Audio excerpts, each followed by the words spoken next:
जगदलपुर। विश्व प्रसिद्ध बस्तर दशहरा महोत्सव को लेकर तैयारियां जोरों पर हैं। इसी क्रम में बस्तर सांसद महेश कश्यप और बस्तर दशहरा समिति के पदाधिकारियों ने मुख्यमंत्री विष्णुदेव साय को औपचारिक न्योता दिया। मुख्यमंत्री साय ने आमंत्रण स्वीकार करते हुए कहा कि बस्तर दशहरा केवल धार्मिक या सांस्कृतिक आयोजन ही नहीं, बल्कि आस्था, परंपरा और जनभागीदारी का अनोखा पर्व है। उन्होंने आश्वस्त किया कि इस ऐतिहासिक आयोजन में वे शामिल होंगे और बस्तर की जनता के साथ मिलकर उत्सव की खुशियां साझा करेंगे। बता दें कि बस्तर दशहरा दुनिया का सबसे लंबा चलने वाला उत्सव माना जाता है, जिसकी शुरुआत रथ यात्रा से होती है और ये 75 दिनों तक विविध अनुष्ठानों और परंपराओं के साथ मनाया जाता है। नेपाल में मौजूद छत्तीसगढ़ के पर्यटक सुरक्षित रखने पर सरकार का फोकस। रायपुर। नेपाल में मौजूद छत्तीसगढ़ के पर्यटकों की सुरक्षा को लेकर मुख्यमंत्री विष्णुदेव साय ने तत्काल संज्ञान लिया है। उन्होंने कहा कि राज्य सरकार अपने नागरिकों की सुरक्षा को लेकर पूरी तरह गंभीर है। मुख्यमंत्री ने स्पष्ट किया कि पर्यटकों की सुरक्षा सर्वोच्च प्राथमिकता है। इसके लिए विदेश मंत्रालय और संबंधित विभागों से लगातार संपर्क बनाए रखा गया है। उन्होंने अधिकारियों को निर्देश दिए हैं कि नेपाल में फंसे या मौजूद छत्तीसगढ़ी पर्यटकों की स्थिति पर नजर रखी जाए और जरूरत पड़ने पर तत्काल मदद पहुंचाई जाए। छत्तीसगढ़ की ताजा राजनीतिक हलचल, महंगी बिजली पर कांग्रेस का हमला। रायपुर। प्रदेश कांग्रेस अध्यक्ष दीपक बैज ने सरकार पर तीखा हमला बोला। उन्होंने कहा कि महतारी वंदन योजना के नाम पर सरकार जनता को सिर्फ 1000 रुपए दे रही है, लेकिन बिजली बिलों में बढ़ोतरी कर एक परिवार से 5000 रुपए तक वसूले जा रहे हैं। बैज का आरोप है कि सरकार महंगी और नकली शराब बेचकर तथा बिजली बिल बढ़ाकर महतारी वंदन का पैसा वसूल रही है। उन्होंने घोषणा की कि कांग्रेस इस मुद्दे पर जल्द ही बड़ा आंदोलन करेगी। बीजेपी कार्यकर्ताओं का सामूहिक इस्तीफा। धमतरी जिले के अछोटा गांव में भाजपा कार्यकर्ताओं ने विरोध जताते हुए पार्टी कार्यालय की दीवार पर सामूहिक इस्तीफा पत्र चिपका दिया। इस पर प्रतिक्रिया देते हुए पीसीसी चीफ बैज ने कहा, बीजेपी कार्यकर्ताओं का अब पार्टी से मोहभंग हो गया है। साय सरकार का ढिंडोरा पीटने वाले कार्यकर्ता ही अब विरोध कर रहे हैं।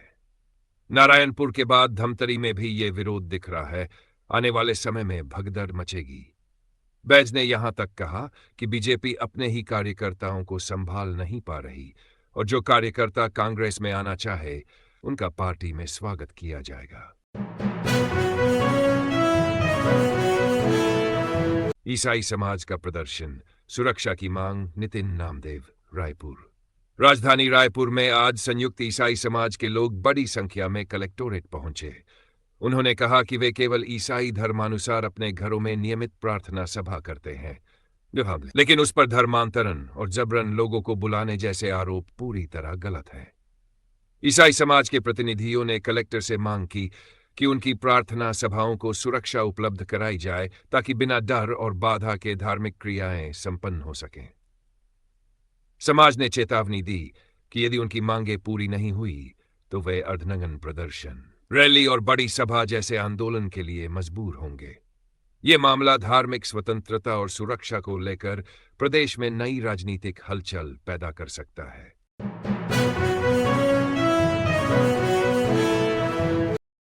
रायगढ़ से ये बेहद सनसनीखेज खबर है।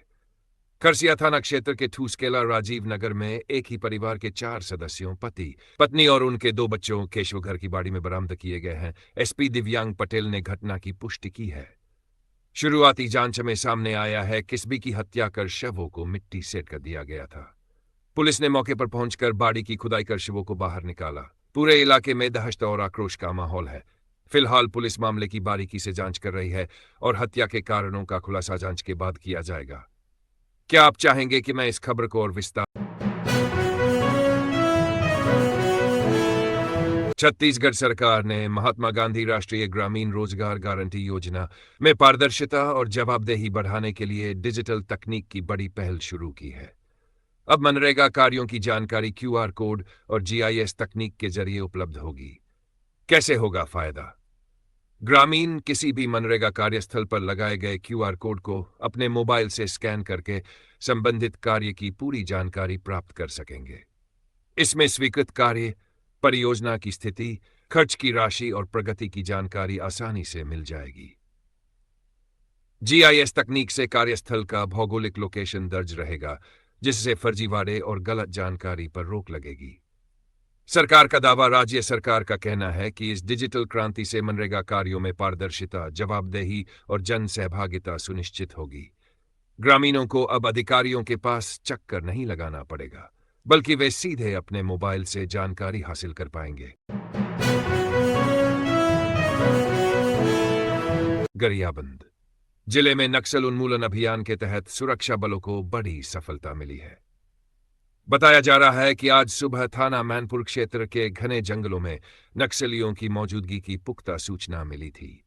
इस पर गरियाबंद ईथट, एसटीएफ और कोबरा बटालियन की संयुक्त टीम जंगल की ओर रवाना हुई। जंगल में घेराबंदी करते ही नक्सलियों ने फायरिंग शुरू कर दी। इसके बाद सुरक्षा बलों ने भी मोर्चा संभालते हुए जवाबी कार्रवाई की। दोनों ओर से रुक रुक कर करीब कई घंटों तक मुठभेड़ जारी रही। सूत्रों के अनुसार इस मुठभेड़ में नक्सलियों को भारी नुकसान पहुंचा है। जानकारी मिली है कि अन करोड़ रुपये का इनामी और नक्सलियों की सेंट्रल कमेटी का बड़ा सदस्य भी मारा गया है। उसके साथ कई अन्य नक्सलियों के मारे जाने की भी खबर है। हालांकि अभी तक आधिकारिक पुष्टि का इंतजार है।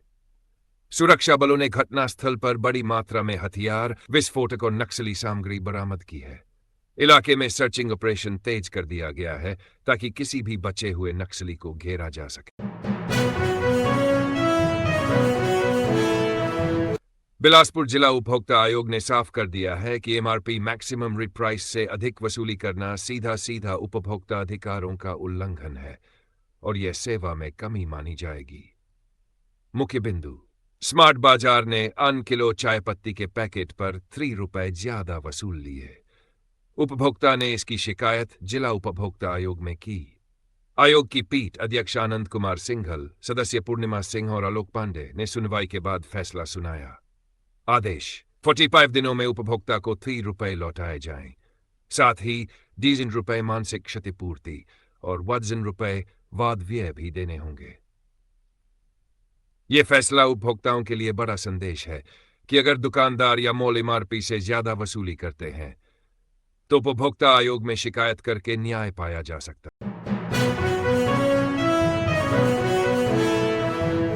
रायपुर नगर निगम ने पूर्व मुख्यमंत्री भूपेश बघेल को उनके पुराने सरकारी आवास के लिए संपत्ति कर का नोटिस जारी किया है। जानकारी के मुताबिक यह नोटिस 7,258 रुपए के बकाया कर को लेकर भेजा गया है। यह वही बंगला है जिसे बघेल के कार्यकाल में पाटन सदन के नाम से जाना जाता था। वर्तमान में यह आवास मुख्यमंत्री विष्णुदेव साय का आधिकारिक निवास है, जिसे कुनकुरी सदन नाम दिया गया है। इस नोटिस पर भूपेश बघेल ने तंज कसते हुए सोशल मीडिया प्लेटफॉर्म एक्स पर पोस्ट साझा किया और सरकारी सिस्टम की कार्यप्रणाली पर सवाल खड़े किए। मध्याह्न भोजन में लापरवाही के मामलों को लेकर छत्तीसगढ़ हाईकोर्ट ने कड़ा रुख अपनाया है। हाल ही में बलौदाबाजार और सुकमा जिले में बच्चों को परोसे गए भोजन की गुणवत्ता पर गंभीर सवाल उठे थे। इन घटनाओं पर संज्ञान लेते हुए हाईकोर्ट ने राज्य सरकार से जवाब तलब किया था।